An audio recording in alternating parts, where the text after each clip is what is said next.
Tuning into the online broadcast network, AFTERBUZZ TV. Over 20 million weekly downloads in over 150 countries, and your #1 source for after-show entertainment.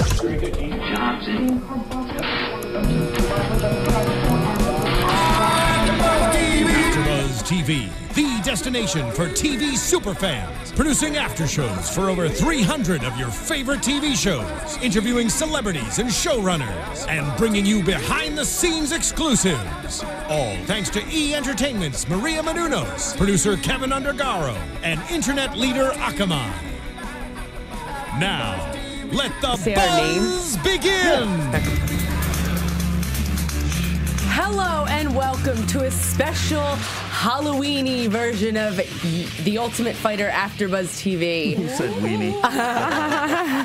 You said weenie. I am Daria Berenato, and I'm here with my spooky guest, Miss Alexis Torres and Mr. J. Tan. Hello, one and all. What's up, what's up? Just the same old usual. You can pick your nose, you can pick your friends, you can't pick your friend's nose, Alexis. But we've gone over that before, and it's not translating well into iTunes either, so. yeah. Those of you on iTunes listening, we are festive for the holiday. We are wearing luchador masks. Yep. And Jay's is awesome. I know. You can't even see his face at all. You gotta go watch this on YouTube when it gets posted. The stuff that we bring gets YouTube hits, for sure. Yes. Yes, definitely. Yeah, so for everyone that can't see or that can but not familiar, the Devil, the Jersey Devil, is rocking Ultimo Dragon, a nice purple Ultimo Dragon mask that I got from the Tokyo Dome in Japan, like in '98. This isn't mine? No, that's not yours to keep. Oh, I thought I got this. I was in Tokyo in 1988. You were in Tokyo in 1998? Yeah. Okay. Miss Alexis Davis somehow has been able to fit her glasses into the Felino, the authentic Felino mask, which proud of myself. I think was a gift to me. I don't remember, but That is so cool. It is the most comfortable thing I've ever had on and my I'm head rocking right my prized possession, the black Jushin Thunder Liger. It's pretty creepy, Jay. It's really creepy. You ought to see this guy in action. Really? Guys, that's your homework. A little bit of pro wrestling this time. Go look up Jushin Thunder Liger, New Japan Pro Wrestling. Your heads will be blown wide open. Wow. Yeah, so there's that. There is that. Okay, this week, it was episode 6 of The Ultimate Fighter. It was Ashley Daly versus Angela Magana. I'm going to go out and say this was the best fight we've seen thus far on the show. Another on the 3-rounder. season. Yeah. It was a 3-rounder, but it ended in TKO, Ashley Daly pulling the win. She was really excited about this win because her 4 Irish, teammates and friends back home were winning the same night on that UFC card, that Ireland UFC card back. I don't know what month it was. Spring or summertime. I've honestly lost track as well. Conor McGregor was on it though. Yeah. Conor Cathal Pendred from the previous version of, or the previous season of Tough. Right. Let's see. Gunnar Nelson had a match, and also Patty the Hooligan O'Houlihan. Yeah, he made a little shout out to her at the end, which I thought was adorable. So I think in general this was one of the better episodes of the whole season. I agree. Of Tough. Not specifically just the match itself. The match is always a strong factor in whether the episode stands out or not. And this one, it did indeed. Right. But this was also one of the times when we really got a lot of good meat and potatoes, shall we say, behind the characters, behind the fighters, and got to know them much better. I agree. Some episodes, they just kind of gloss over, whoever the person is. Maybe there's not much to work with, or for whatever editorial reasons they decide, and you only get so much. Or there is drama and silliness in the house, but usually doesn't build up to the same extent that you're talking about, like a Lieben Koscheck, from the early years when it was total insanity. This time, though, we got to know the fighters, and we got to know them quite well because they had some meaty. You know what? I'll say Angela Magana obviously had some pretty meaty backstory, and then Aisling, just as much like we said with JoJo Calderwood when we got to know her, earlier in the season. she's just got this charm, and maybe it's all in the accent. Maybe we're American suckers for a Irish or a Scottish accent, but you know, she was a sweetheart that we wanted to know, and we got to see her. We got to know the downside, what she's fighting personally, you know, psychologically, right. But then also got to see her in her moment as she did watch, as they all watched that fight night from Dublin. Yeah, and she was just giddy, almost literally like a schoolgirl. Yeah. She was really excited. There was a good mix of, you know, those personal, emotional moments behind the fighter story, but there was also, like you said, those happy moments where we got to know their personality as well. So I think it's a good pull between getting to know the fighter and also empathizing with them and, you know, wanting to root for them, giving us something to root for. Yeah. They also, you know, got a little personal into Angela Hill's Magana's personal life, saying that she grew up pretty rough. I thought that was it was good in the sense that it gave us like where she came from. It let us know where she came from. We often see in the episode she has like we were saying she's kind of short-tempered. She, you know, like a no bullshit attitude. She doesn't have, you know, the she tolerance. She doesn't suffer fools at all. Right. As we've seen with her dealing with Heather Clark throughout the series. Right. Yeah, that came out a lot in most of her interview that I've noticed. Yeah, I mean, she might come across as, you know, tough, maybe a little arrogant at times because she just, you know, she just doesn't care. But I think seeing some of her story, I think it made us think, okay, that's probably why she's like that. Yeah. You know what I mean? She's been through a lot. And, you know, the girl, she just doesn't have tolerance for this, you know, petty drama bullshit. Yeah, I think that's a really fair point. I didn't think about it till you mentioned that. But it does make sense. When you go through all that kind of trash, you don't want to deal with chicks you know, playing mind games or psychological games, whether intentional or not. You know, no reflection on Heather, but I can understand how she, like I said, she doesn't suffer fools easily there. Right. Well said. Yeah, she just doesn't have the patience for it. But we should talk a little bit about Angela's background. We you know, we've alluded to it. I don't know exactly. I don't know where she was born and raised, but on the show she mentioned. She's a heroin baby. She called herself a heroin baby. Both of her parents were addicted to heroin, and that you know, I guess she grew up seeing them do that stuff, and you know, mentioned her mom turning tricks for money, and you know, I mean, that's some of the heaviest stuff I've ever heard any fighter talk about. Yeah, you know, that on or off camera. That's heavy. That's deep. Isn't she the one that lives in Thailand now? Okay. Yeah. Maybe you know, wherever she was born and raised, she clearly doesn't want to be there. I think Thailand is kind of like her escape. When they showed in the beginning her house or her, you know, her setup wherever she lived, it looked very peaceful. It looked very quiet. I'm sure it's quiet, you know, more quiet than a lot of cities around here. So I'm sure that's a nice relaxation for her. And she probably doesn't have much family out there, if any. And she, you know, in the same breath that we talk about her confidence and short temper, there was the segment there where she talks about the mind, body, and spirit, and having a philosophy or conviction that, you know, all of them have to be in some kind of synergy, which I thought was kind of an interesting you know, juxtaposition to this short temper and no bullshit tolerance. Right. That she's going to take the time to reflect and get herself mentally at peace, you know, at whatever point in the day. Which, you know, I mean, you don't see that too much from people that just don't put up with anybody's crap, you know? Yeah. Right. Yeah, I think she has more layers to her than we, you know, than we see, obviously. I think she's one of those people that it just has a different understanding on life. I think she has had moments in her life where she's probably had to have dug deep, and you know, I think that's made her a deeper person in essence. And you know, she has to find her zen, you know, once a day or whatever she does to calm herself down, and it works for her. So you know, good for Angela Magana. And she fought a tough fight. Yeah, she did. It was a really good fight. The first round, Angela Magana had Ashley Daling's back, and they were on the ground for quite some time, majority of the round. And she was transitioning well. She had a rear naked choke attempt. It was fighting for the rear naked choke, fighting for the rear naked choke. Constant movement. She was even throwing punches as well. And at one point, it looked to me as if she was attempting to transition to like a belly down armbar from the back, and the referee stood them up. Yeah. What did you guys think about that? Early, not early. That was, I think, I saw 1:41 left on the clock, so that's about the 3.5 minute mark. Right. Yeah.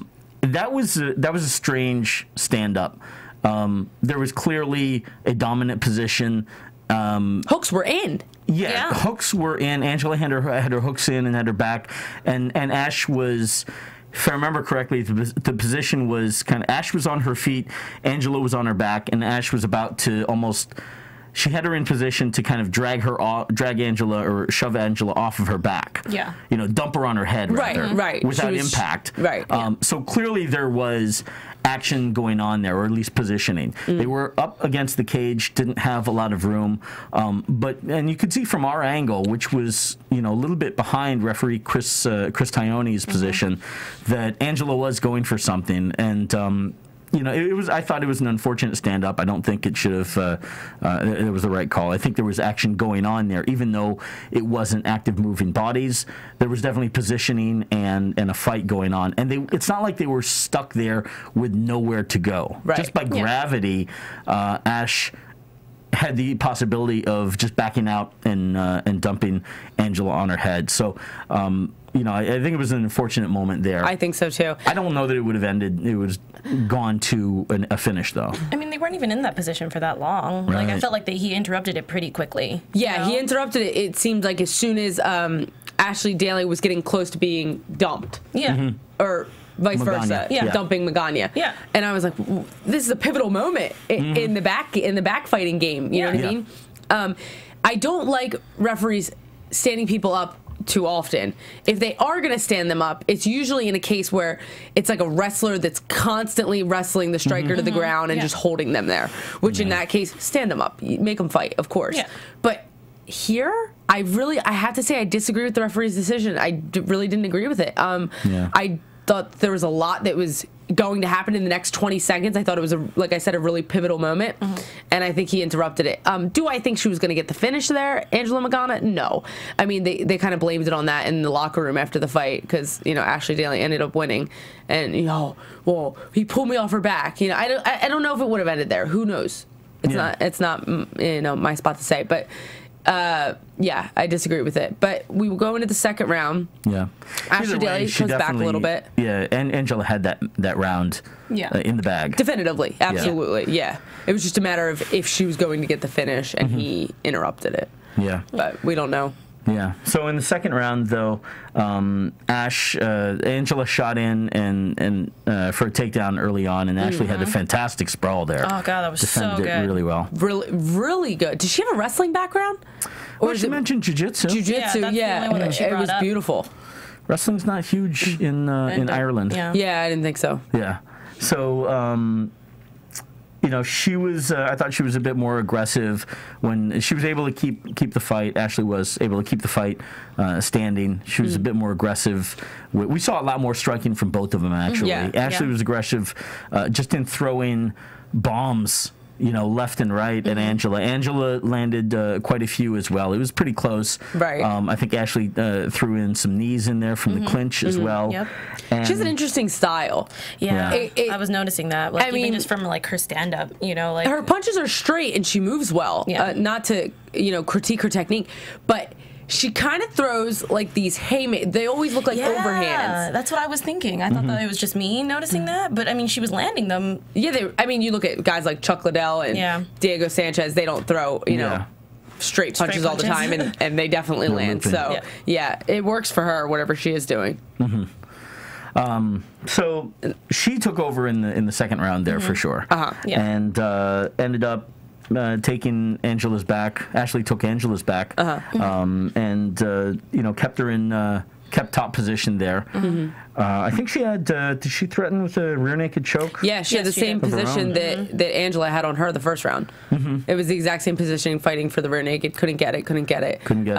Had the cross face for a minute or so, for a couple seconds, and just couldn't finish it. But it was so funny because the first round was all Angela. The second round was all Ashley. Yeah. So it was, you know, it really came down to that third round. There was no doubt in our minds when we were watching it. We were all like, oh, it's going to the third round, definitely. Yeah. And from there, Ashley, let's see, she got Angela to the ground, flattened her out, and it was just so ground and pound city for a while there. Yeah, she had those hooks in, she flattened her right out. Being in a position like that in jiu-jitsu is scary when you're rolling, let alone MMA. Because when you're flattened out like that, you're helpless. Yeah. I mean, it's really hard to fight that back position when she has you on the ground like that. And it's also uncomfortable for your back as well. I mean, you're uncomfortable, you're not defensive, you can't really do much of anything. So kudos to her for getting her like that. Yeah. Yeah, it seemed that they talked a bit about Angela losing steam and gas towards the second and the third rounds there. Right. I heard Coach Pettis say to Ashley Daly between the second and the third, "You're fresh. She's not. Yeah. She's done. She's done. She's done." And that's evidently what the round turned out to be. It looked like Angela Magana was a little tired. I couldn't tell if it was hard to tell if she was gassed or if she was just, you know, like you said, losing steam. I don't know what it was. But she definitely didn't come out as strong as she did in rounds 1 and 2. And Ashley Daly ended up finishing her on the ground. How did she get her to the ground? I don't recall. I don't remember. I want to say, let's see. My notes say she got her to the ground. So that happened. That's good enough. Because I know she had like a suplex hold on her. Right. And I think it was a spin off of the cage. Oh, yeah. If I remember correctly. Yeah, something like that. But she got her down. Yeah. And she TKO'd her. Angela Magana's face was up against the cage for quite some time, and it looked like it was over. Afterwards, we saw the scratches all over her face. I said, someone has to cut their nails, and you mentioned that it was like, probably from the cage. No, like literally, like that last shot that the cameraman had was literally her arms completely crossed, and her face was just up on the cage the whole time. And I was like, oh, she's in a bad position. And I think you even mentioned that, too, that you're like, you're in a bad position, girl. Yeah, no, it was definitely a bad position. Yeah. No one likes to be up against the cage, let alone their face up against the cage when you're on the ground like that. That was brutal. Yeah. And she had her one arm trapped. Yeah. And was punching her in the face. That's also horrible. It's like, you know, it's she like had no way to move. It's like a crucifix. You have, you know, no defense. The other hand can't do much of anything when your one arm's trapped around your neck. You know what I mean? She could have even gotten the darts from there, or maybe, you know, an arm triangle. Yeah. Yeah. Various points of danger. Yes. But it finished via TKO. And I was not happy about that. Next week, I'm excited for this fight. We have Rose Namajunas versus Alex Chambers. Yeah. I think this may be the first win for Team Melendez. I'm gonna go out there and I'm gonna say it. What's leading you to that decision, you think? Obvious things. Rose Namajunas is a bad bitch. I think she looks like just the face off itself sold me. But no, I was sold on Rose way before that. I think that Rose is probably mentally the toughest out of all the girls in the house. Wasn't she the one that you wanted to like win it all? Yeah, I had my well, besides my Tito Torres, yeah, of course, which is back in the game, guys. Yeah. I could still be right on my first pick. Yes, you can. Let's see, but no, but Rose has definitely been one of my favorites since the beginning. Yeah. She has this attitude, and people might take it wrong. I'm not going to lie. I don't know yet. She hasn't really unfolded her character too much on the show. People might take it as, you know, cocky or conceit. I just think she has this natural confidence about her that I genuinely believe. Much like Angela. Yeah, like Angela. Like, she's just, you know, she's confident. You can say what you want about her, but she knows she's going to win. And I think it's going to be hard to defeat that. I always talk about fighting being, you know, 80% mental, if not more. I think it's really about who goes into the cage knowing they're going to win. Especially, I shouldn't say especially with females, with everybody. But I think it's an intimidation factor. I think, you know, her strong demeanor is really going to, you know, be hard on her opponents. Yeah. Well, she's ranked number 7 over. I can barely see this damn. Alex Chambers is ranked number 10. Right. Rose trained previously with actually with Team Pettis at Rufus Sport in Milwaukee. She's the fiance to kickboxer Pat Barry, who's fought in the UFC for quite a bit. a black belt, Taekwondo black belt since age 9, kickboxing throughout high school. Wow. And also was on the high school wrestling team her senior year. So what? Yeah. Girl, talk about a martial artist from the start. Geez. Right? Yeah. No, she comes in with some experience. Conversely, let me check it. Alex is from one of the two from Australia. Right. The other being Beck Rawlings. That's right. Comes in, let's see, karate background as well. She's a blue belt in BJJ. So both of them have some grappling coming into this match. Correct me if I'm wrong, but most of the fights we've seen on the show thus far have gone to the ground. Yes. Right? We haven't seen, like, you know, a Forrest Griffin, Stefan Bonner stand in square and bite down on the mouth guard fight yet. Right. So I'm hoping that this is the one. Yeah. You know how much I love me some strikers. What do you think, Jay? You think they're going to stand and go for it, or do you think it's going to end up on the ground? Or a little mixed bag? Yeah, it's a mixed bag.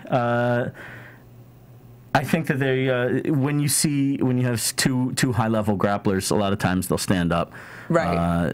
Just because neither one of them wants to face that grappling game that, you know. Yeah. The grappling game ends up evening itself out, negating itself out. Right. But the both of them also have the striking pedigree to each other. So remains to be seen. Right. Yeah, I don't know. I want to see that one unfold and just take it as it will. Right.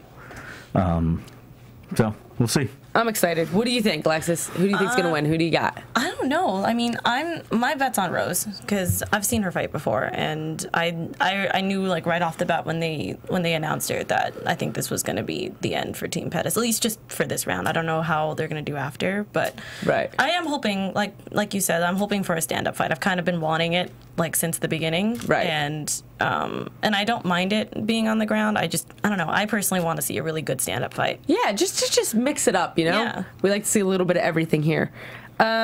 We have some changes in MMA news recently. They announced that Rousey and Kat and Weidman versus Vitor Belfort is moved to February 28th. A little bit of shifting, yeah. But it's in Los Angeles. And we benefit from that. That's right. Yes, we do. Are you planning on going, Jay? I would love to. Yeah, let's see what we can do for that. I think we should definitely make a plan to go. Cover that as much as possible.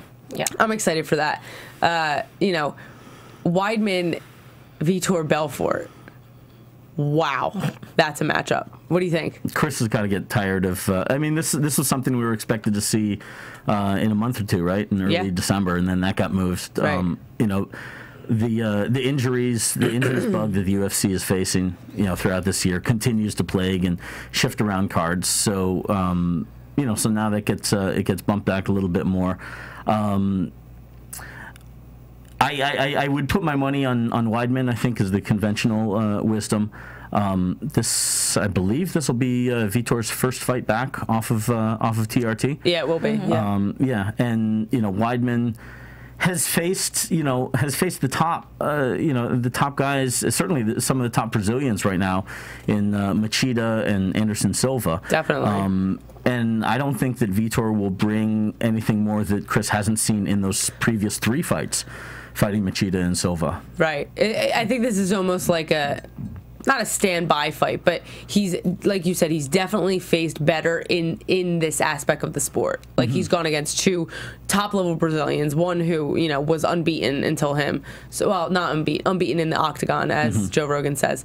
I recently went back and watched that fight, the Anderson Silva, Chris Weidman fight. The first or the second one? Both. Yeah. Yeah, I needed to see both. I saw the first one. I remember seeing both of them fairly recently, but I wanted to go back, him having this fight coming up. And the first one, people had controversy about. They didn't know if it was a clear win. I thought it was. Yeah, I think Anderson's antics caught up with him, right? In fooling around during the match and stuff like that. When you're at the top of the heap, you know, you're looking for other challenges, and Anderson's been known to do that, to fool around in the middle of the match. That's why I don't like him very much. I don't like I mean, I don't want to say that because I think he's a great fighter. I just don't like someone who's like so overly cocky that he has to sit there and like kind of fool around in the match. Like, well, I think this is Anderson Silva's thing, and this is what I think. He has been at the top so long. Yeah. He was, I think, for 6 years. Yeah, he was. I mean, he felt. You get that feeling of inevitability, and you just feel like there's invincibility. I don't think that. You just feel like there's nothing that can stop you, and you know, I think also he's selling his tickets and he's playing his games. But that's why I'm most excited for Anderson Silva versus Nick Diaz, because these are two guys that taunt their opponents. In one case. I mean, I don't even know. I can't even imagine. I just picture one guy with his hands on his hips and the other guy with his arms crossed, and it just being like that. the craziest, most dramatized fight I've ever seen. What do you think, Jay? For sure. That's going to be, you know, the one benefit to all, you know, if there's a silver lining to all these injuries, and 2014 being a tough, pardon the pun, tough year for the UFC, is that you've got some really fun guys are going to come back strong next year, and hopefully stay injury free, and you've got some really exciting super matches going on there. Anderson and Nick is certainly at the top of that list there. You know, Weidman Belfort will be a strong competitive match. Zingano versus Rousey is, I think, what, over a year in the making now? Yeah, absolutely. So we're finally realizing that, and the UFC will be off to a really good start early next year. And again, you know, we get to benefit from it, those of us in Los Angeles. February 28th. Oh, I cannot wait. I'm going to look at tickets when I get home. Yeah. Rousey Zingano, like you said, has been long awaited, so that's going to be exciting. We also have Benson Henderson versus Eddie Alvarez. That's going to be an exciting one. I love Benson Henderson. Where was that? Has that been announced, the location? I don't know. I don't have the location here. Right. I just saw it. Also, we have OSP in for this coming weekend. Jimmy Manawa. Yeah. Jimmy Manawa injured, broke his foot apparently, and we've got a double shot coming. Is it? No, I'm sorry, not this weekend. Next weekend, actually.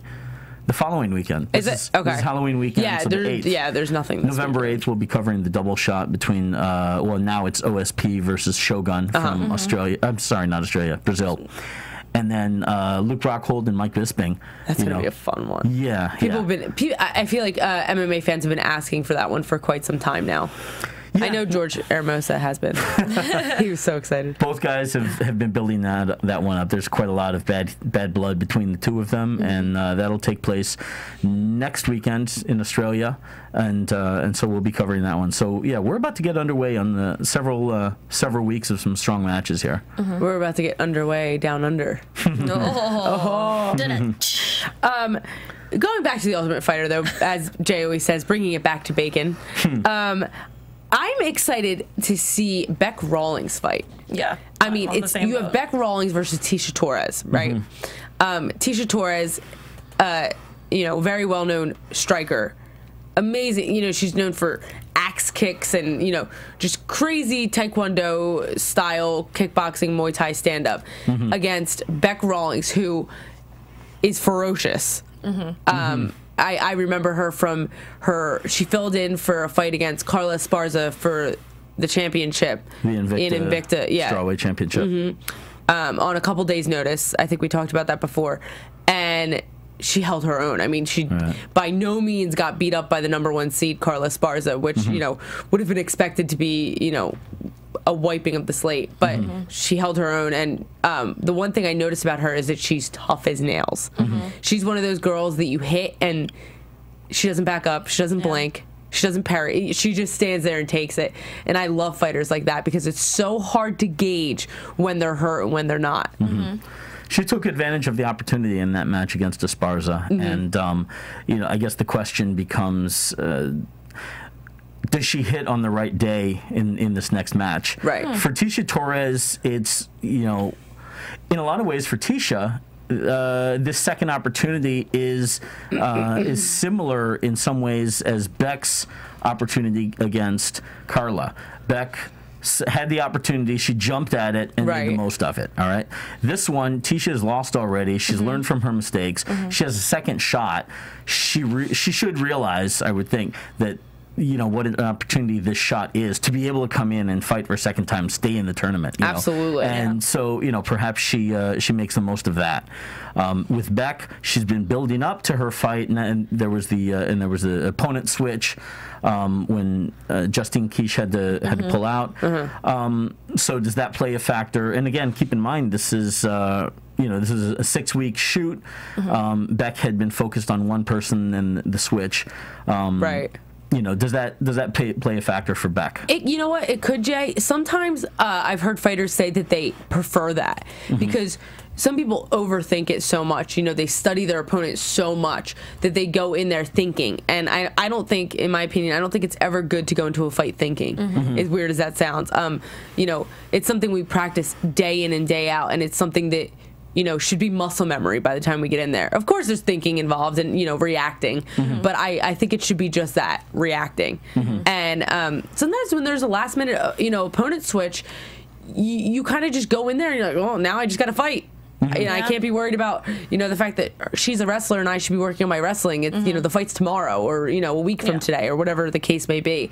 So it could work out in her benefit. Who knows? Yeah. But either way, Beck Rawlings is always game. I don't think she's one of those people that's like, oh my God, it's Tisha Torres now. I don't think she's intimidated by that. I think she's game for it. Excited, probably. If anything, excited for the opportunity. She's a higher seed. Yeah. One thing I'm curious about regarding the season, we're at the halfway point. Yes, we are. And we talked about who we thought were going to be the breakout stars from the show when the season first started. Where do you think we are now? Who do you think has been? Because I feel like we haven't seen, we've not seen much from JoJo Calderwood at all since her one episode. Right. Rose has been playing the back a lot. She hasn't stood out as much as, or at least gotten as much TV time as we expected. I think that's going to change. Yeah. I think that's going to change. I don't know why. I have this feeling that Rose has so much in her, and I feel like she's kind of just maybe holding back right now, not intentionally. Just is it her? But it's the editors making the decision on who they showcase there. Who speaks. No, maybe I don't know. I just see Rose winning this, and then her character building. I don't know why. I mean, we've talked about it a little bit, but I just think that she's gonna get this win, and I think she's gonna take the reins a little bit. I see her going all the way, and with that, if she does go all the way or whatever, I see her character building with that. Maybe her confidence will grow even more, and she'll start opening up, verbally more, and starting more crap. Who knows? But I see her character building. I don't know why. I just feel like the seeds planted, like we were talking about, the Felice Herrig and all them, and the Heather Jo Clark thing, and the Angela Magana getting pissed at Heather. It was planted in the beginning. Nothing really to play off of, though. We didn't see much action. Right. But you called it from the get-go. You were like, it'll grow. And it did. It turned into, this long feud that we're still talking about on episode 6. So do you think Rose goes to the finals? I do. I see Rose going. Tisha, do you think? Carla? Rose and Carla. I see Rose and Carla being the finale. Right. Yeah. I don't know who's gonna win. Oh, that'll be a good fight. Two girls with wrestling backgrounds. Rose might have it on the feet, but there's sometimes when you go against a wrestler, you don't have time for feet when they're so quick to take you down. Which I think Carla's one of those. So. Yeah, that would be a good fight. I think that you're a matchmaker. Would that be a good matchup in your opinion? I think it's good because the two of them are personalities, and that's true. Fun to. Do you think Do you think Carla's a personality on the show yet? Yeah, absolutely is. Do you think she's going to develop more? Because we don't really see too much. Yeah, I think. I think she'll come out. I think she has come out of her shell. She's very busy on social media. Right. But I think that. I think it will also. Her star will shine more after the show, right? Regardless of what happens. Okay. She'll be one of the ones in the limelight, and Felice to a certain extent as well. I think, but Yeah, I can see the UFC pushing Carla quite a bit. Okay. Who do you think? Now, we talked about in the beginning. I don't recall who you said, but who do you think the show has been positioned around building so far? Like, who do you see is being pushed editorially?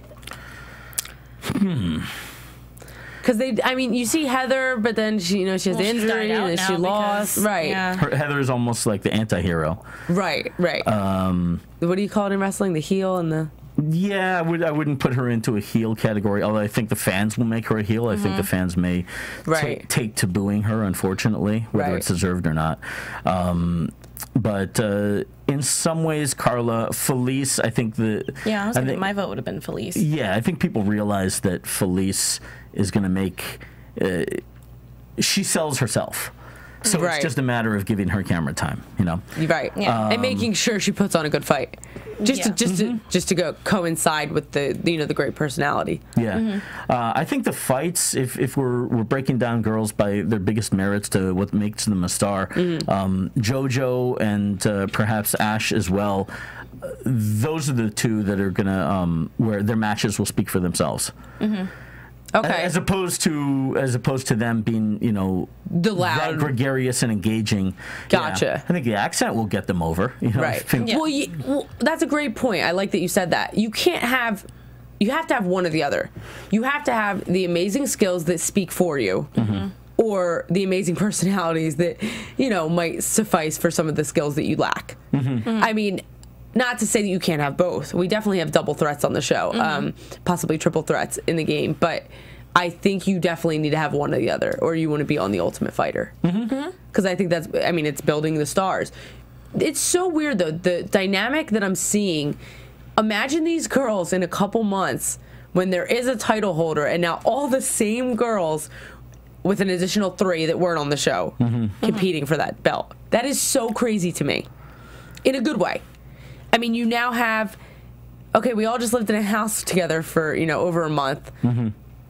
You won, but I'm going to come right back and get that belt. How do you think that's going to work? Do you think Dana White's going to give, the 3 girls that weren't in the house the shot? Like, how do you think it's going to move up and down in the ranks? I think it'll play out most likely from how it worked on the show. Yeah, how it works on the show. You go backwards, but obviously you don't do an immediate rematch between whoever doesn't win the title in the finals. That person, in some ways, would be the #1 contender. Right. But at the same time, you don't go and make that match right away. Right. Of course, you have someone else a chance. Yeah. So.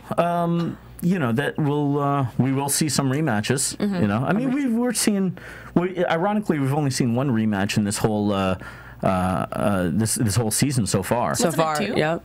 Was it 2? I think it was 2, wasn't it? What was the other one besides Felice and Heather? It was Felice and Heather, and wasn't it? Not Jessica. The one that we were all voting that was like the bloodiest one. That wasn't Felice and Heather. That was somebody else. I can't remember who that was. Not Randa. JoJo and Emily Kagan? No? I can't remember. Jessica Penn and Lisa Ellis. That was a first-round finish. Was that a rematch? I thought that's what they said, didn't they? No? I might be I think you might be right. I think that could have been a rematch. Let me scratch. I would have to check. Yeah, I'm having like a hard time because I'm like sweating. Jay, let me say, they might be pretty. You guys think they're pretty? Let us know on YouTube and iTunes. But they are itchy. They're itchy. Yeah. My glasses are fogging up. It's like the worst right now. It was a good idea at the time. You think you guys got it bad? I've got netting and I can't take a drink of water. And me trying to take a drink of water, I like dropped everything. I was you sound like not Darth. You're kind of like Darth Vader. You sound like you're talking to. Do I have a Yeah, you have like a little like muffle there. Muffle. Oh well. It's scary. Oh my god. But it's very Halloweeny. Yeah, so that's going to be interesting to see all of them go into the UFC. I'm going to say this. The first couple seasons of The Ultimate Fighter were my favorite. Even though there would be times where the camera was just sitting in the house while the guys were hanging around. Do you remember they were bored a lot? There was nothing to do. They couldn't have TV. They couldn't have cell phones.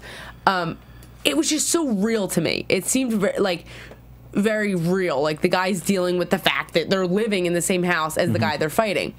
That being said, I think the cooler aspect of this season, opposed to the rest, is the aftermath. Yeah. The way that it's set up to establish, the strawweight division. I don't so much. I'm gonna say I don't so much like the way that the house is set up, though. I think. What do you mean? Like, they don't show us much in the house. Each episode consists of a little story here, a little story there, a little drama here, a little drama there, and a lot of interviews in the black room, a little bit of training.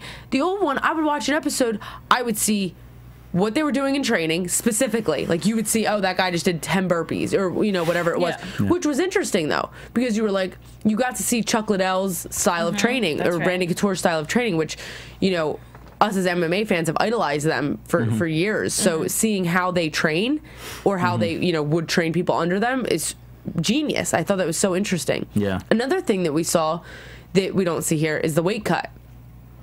That's true. And we don't see weigh-ins. Yeah. We used to see. I mean, that was like the biggest drama. I think they showed one on the first season. On this season, I guess they'll only show it on this season if it's a struggle. Maybe I guess the other ones are boring. They're sitting in Epsom salt baths, but. On the first season, that was like the drama. Like Bobby Southworth, I remember couldn't make weight, and they were dragging him in the sauna, locking him in. There's just a lot more drama, I think, in the first couple seasons, and I think it's because of the way the show was structured. I think it was more like turn on the cameras, follow them to training, and we'll pick what's good. I've noticed that they don't. I mean, the girls get to watch TV there, at least for, they watched Ultimate Fighter Dublin. Which was awesome. Yeah, fun moment.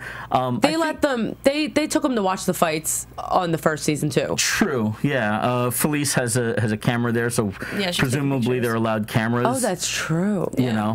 A little bit more creature comforts in this season than previously, and I don't know if that if that was just a decision they decided to go with for the format or what. Right. But there's got to be something. I mean, you think about it. I don't know how many hours a day they're training. That's true. Definitely a good amount. 4. But they can't do more than that. Maybe they're doing 2 a days. Maybe a morning and 4 hours. Yeah. But you have all these girls in the house. Nothing's happening. I find that hard to believe. I can kind of see why it would be boring, because I feel like certain girls, like, they would rather like just kind of go off in their own space. That's a good point. Boring. Like, that's the only reason why I think there's not enough drama, is that we're in that weird space of like, I don't like you, I'm just not going to talk to you, so I'm just going to go find my secluded But a lot of them do get along. They do. But you think it's just like a casual relationship that they don't want to extend beyond, or maybe they realize that after this they're all going to be in the UFC together, and they're all eventually going to have to fight each other. Yeah. Which was something that we brought off last week. That if we get Felice Herrig or Carla Esparza in here, I'm dying to ask them, how do you feel being so close to each other when one day you're probably going to have to fight each other? Yeah. Because that's the thing for me. The girls. Yeah, like I want to see Felice and Carla match up together, right? Just because they're such good friends. Yeah. Like, can you get past that and put on a good bloody fight? Yeah. It's an interesting dynamic. Yeah, that's the fight that I want at the very end. Really? Yeah. Carla I just want to see what they do. I want to see it televised, and I want to see how they do in the house. You want that for the champion, for the kinda, the Big Bang? Just a little bit, just to see how they handle it, like in house and in ring. Right? Hey, give it to us now. Like, we're talking about in the near future. It could be. You never know. You never know. Yeah. I don't see it happening, but no, that's more of a not in the near future. Yeah, no, but it'll definitely happen in the UFC eventually. I mean, especially if Carla wins it, like everyone's saying, Felice will eventually, want her shot at the title. But I think it just the first couple seasons. How many seasons have been live? Is this the only one? No, this is not live. The only one was the very first one on Fox. Oh, that was the only one that was live. Maybe that's why. Yeah, it's all. It was different. Different format and pacing of the show. Right. But in what way do you mean that would be different? How would that affect it?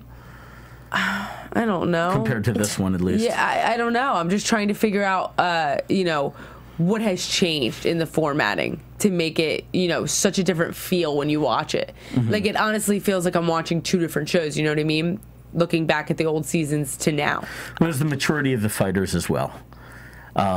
Again, I always point back to the first one, and although I think the first one, maybe the second one kind of broke the mold after that, where you knew that in the first 2 seasons, this was a make or break career moment for all of these guys. In this one, you know, we discussed it before that these girls have UFC contracts. They're going to fight in the UFC afterwards.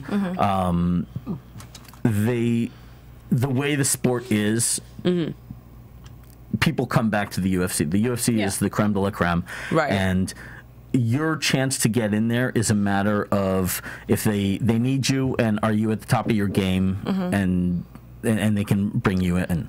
Right. That wasn't the case in 2006. It was a very different world then in terms of MMA. There were competing organizations that were trying to be as big and as permanent as the UFC. Most all of them fell by the wayside. Now, with these women or anybody else from previous seasons of Tough, they know that even if they don't make it, you have to really screw up in order to be permanently banned for life from the UFC. Right. That's very true. Well, I think, that's a great point. I think the opportunities to get into the UFC now are more prevalent. Because, you know, the UFC... There's more matches and more shows. That's a great point. There's Fight Pass now. You know, sometimes we have two shows a week. Yeah. You adjust that mask. You know, there's so much more content. So you're right, there is more spots. Whereas, and another thing is, imagine the difference in tension between a house full of guys where one of you is getting that contract and the rest of you are going back to your old jobs. You know what I mean? That's probably why it was more exciting. Was because bartending or whatever you were doing before. You're going back to the old life where one of you is changing your life forever. Yeah. Not to say the other ones can't make it to the UFC eventually, but, you know, for that moment, it's over. Yeah. Whereas the girls, they all have their UFC contracts. And we keep going back to the same thing, but it's true. I mean, I think it does take a little pressure off. Yep. I agree. Like, okay. Could be. Although you still got to fight to keep your contract as a thing. Yeah. Right. Right. And who's to say, you know, I don't know how much they are, but they may not be that huge right. Yeah. Okay. It's kind of like an interview, right? Your first UFC fight, it's like an interview for a job. Yeah. You know, you do well, they'll keep you. They don't like you, they get rid of you. Yeah. And with the influx of female martial artists, which it seems like SoCal or California in general has so many. I mean, you look at the girls on the show, I think there's 3 that are located in SoCal. Jessica Penne, Carla Esparza, and who's the third one? Oh, it's just Jessica and Carla. Heather is from LA originally. Okay. Felice, I think we probably associate with because we've talked about her quite a bit and, you know, several appearances in the area. But it's just the two of them? Yeah, she's based, Felice is based in she's in like Chicago. Okay. Oh, okay. I definitely thought she was from here. Yeah. But you've got a lot, you know, AKA up north. I mean, NorCal is a huge bastion for MMA. Yeah, it's you have Alpha Dog. I mean, even like down in San Diego, SoCal, you have Alliance MMA. You have a lot of big gyms. Carmouche is down there. Yeah. Is she with Alliance? Not Alliance, but she's down in San Diego. Yeah. Okay. I want to say San Diego Combat Academy, I believe. Okay. Trains under Manny Ramirez, if I remember correctly. I think our old champ Dominic Cruz is down at Alliance, along with Alliance. Bill Davis. Eric Del Fiero runs a great program down there, of course. But MMA, you know, largely because, I mean, heck, let's go all the way back to the Gracies and UFC 1. Right. The Gracies are based in SoCal. They were the ones that put the UFC on the map. You know. Very good point. Art Davey, a good friend of yours. Art's idea and the Gracies, you know, partnering with the Gracies, but it's always been a West Coast sport in a lot of ways because jiu-jitsu was introduced to the U.S. via the Gracies in Torrance. Okay, right. I want to mention one more thing I saw online today. I'm not going to say the website because I don't know and I don't want to get it wrong. One of the MMA websites that I follow put a post up today, and it was like UFC changing the game. So I, you know, of course, I clicked on it and I'm reading it, and it's like UFC changing to same-day weigh-ins. And it was this whole article about how, you know, they're making a point that they the commissions and stuff want to change it because of specifically what was that Olympic fighter that had trouble making weight, Henry Cejudo, and you know, a couple other people, Hannah Brow, the champ in recent history, that couldn't former champ at that point. Champ, right? They couldn't make weight. That would change the entire dynamic. I mean, you're talking about guys that walk around, you know, say you fight at 170, you're walking around at least 190, right?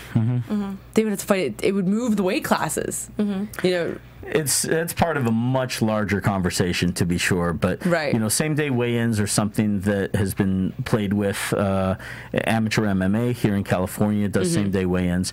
There's arguments for and against it. It's done in it's done in amateur wrestling at the high school level, and college level, I believe, as well. But for obvious health reasons, that's a decision that would happen with the commissions, state by state, right? And I've seen it talked about over time in recent history, but it was the first time I've seen it, you know, headlined recently. So I just thought it was interesting that it came up, and I had a feeling it had to do with Hannah Barrow and you know, Henry Cejudo recently. Yeah, I don't think that it'll happen anytime soon. No, it's like you said, it's definitely part of a bigger discussion that's been going on for a while. Yeah. But that being said, let's wrap it up here, guys. We will see you next week with Rose Namajunas and Alex Chambers. I think it's going to be a super good one, so tune in. Unfortunately, we won't be in our luchadora masks. It'll be completely out of season. Back in regular face. Yes. Back in regular face. You have to see our beautiful faces, guys. J-Tan, where can we find you? I'm all over the internet at J-Tan716. And I'm all over Instagram and Twitter at atorres890. I am all over everything at Daria B28. You can find me on my new Facebook page, Daria the Jersey Devil Berenato. Jersey Devil. Jersey Devil. Tonight, there's some awesome fights going on. What's it called? Lights Out promotion? Yeah, down in Hollywood. Down in Hollywood. Go check that out. Some U of MMA alum and your boy Dima Gerasimov. Yes, Dima Gerasimov. My team will be fighting, and I'm super excited to see him. It's going on at 7 p.m. at Florentine Gardens. Check it out, guys. See you later. From executive producers Maria Menounos, Kevin Undergaro, Phil Svitek, and the entire AfterBuzz TV staff, we would like to thank you for listening to the AfterBuzz TV network. To watch or listen to other after shows and post comments or questions, be sure to visit AfterBuzzTV.com. I'm Sir Richard Wentworth, and this has been a presentation of AfterBuzz TV. Buzz you later. The views expressed herein are those of the hosts only and do not necessarily reflect the views of AfterBuzz TV or its owners or principals.